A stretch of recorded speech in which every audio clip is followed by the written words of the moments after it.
When a hiring manager in the UK sees a CV with an Indian cybersecurity background, there is an immediate unconscious checklist that runs in his head. Now I know this because I've been on both the sides of the table. I grew up in India, I built my career there. Then I moved, worked in Denmark, and now in the UK across enterprise security teams for over the last 25 years.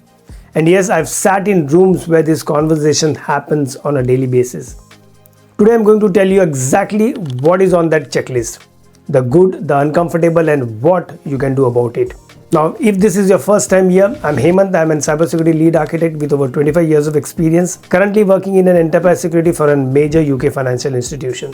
Now, this channel is built for people who want real career advice, not just theory. Hit subscribe if that sounds like you. Before I go further, let me be very clear about who this video is for. If you are in India right now building your cybersecurity career and thinking about the UK job market, this is for you. If you have recently moved to the UK and you are wondering why your application aren't converting, this is for you. And if you are already in the UK cybersecurity role and want to understand what the next level looks like, stay with me because the second half of this video is for you too. So here's what actually goes through a UK hiring manager's mind. Point 1. Communication first and technical second.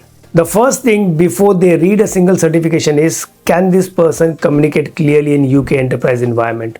Now this is not about accent, it is about whether you can explain a complex security risk to a non-technical board member in plain English. Now that is a skill and it is learnable, but most Indian CVs gives no evidence of it. My advice, put communication evidence on your CV like presentation given, report written, stakeholder meetings led. If you have done it, show it. Point 2. Certifications are table stakes, not differentiators. Now UK employees see hundreds of CVs with CompTIA Security Plus, CEH, even CSSP. Now these certs are expected at certain levels, but they do not make you stand out. What stand out in UK market specifically is evidence of working with UK relevant frameworks, NCSC guidelines, Cyber Essentials, ISO 27001 in a UK context, GDPR compliance. This all works. If your cert list has no UK context evidence alongside it, it reads as theoretical. Bridge that gap. Point 3. The enterprise scale question. The UK enterprise security teams deals with complex multi-cloud, multi-vendor environment. When they look at an Indian CV, the honest question in their head is, has this person worked at scale? If you have, quantify it. Not manage security for a large organization. Say manage endpoint security across 8,000 devices across 3 countries. Numbers do the work. And point 4, the proactivity gap. UK work culture values someone who flags a risk before being asked, who challenges a decision in a meeting respectfully, who sends that email nobody wanted to send.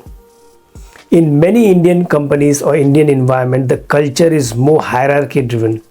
You wait to be asked. Neither is wrong, but they are different. And UK hiring managers are looking for an evidence of proactive ownership. Show this in your CV, like identified and escalated a critical vulnerability before the audit cycle. That one sentence does more than 3 certifications in line. Now I want to say something that might be uncomfortable. Some of what I have described is bias. Unconscious bias exists in UK hiring, and I've seen it. Candidates with identical skills getting different responses based on the name at the top of their CV. And I'm not going to pretend that this is not real. This is real. But here is what I know. The UK has critical cybersecurity skill shortage. There are not enough skilled people. Which means if you are genuinely skilled in your subject or domain and you present yourself correctly, doors will open.